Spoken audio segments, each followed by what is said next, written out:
Le déblocage émotionnel. Donc, j'ai 5 façons d'aborder le déblocage émotionnel. Donc, on a déjà le déblocage émotionnel spécifique, le karmique, le transgénérationnel, par domaine ou général. Donc, le spécifique, c'est quand votre problématique est clairement définie. Par exemple, un accident de voiture que vous n'arrivez pas à dépasser, vous restez bloqué dans cette peur. Ça peut être un divorce que vous n'arrivez pas à surmonter, ça peut être un décès que vous n'arrivez pas à surmonter. Enfin voilà, il y a plein d'exemples qui peuvent expliquer ce déblocage émotionnel spécifique. C'est vraiment la problématique est bien définie. On sait d'où vient notre problème, mais on n'arrive pas à le surpasser.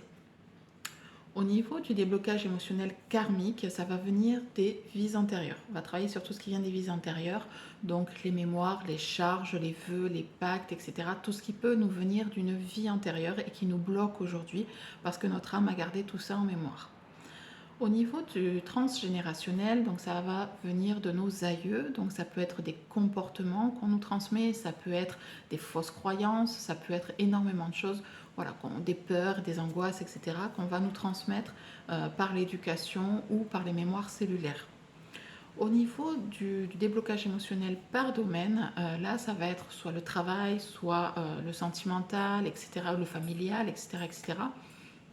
C'est un domaine en général dans lequel vous n'arrivez pas à vous épanouir.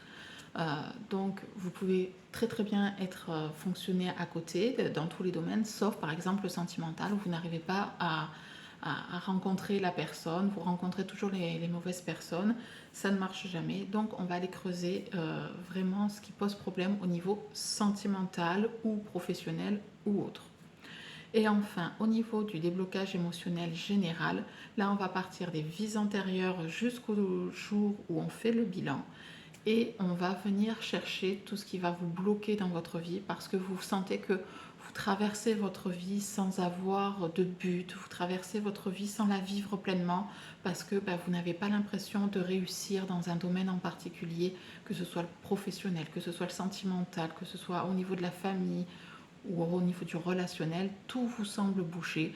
Donc là, on va partir sur du général pour pouvoir travailler, aborder tous les aspects de votre vie.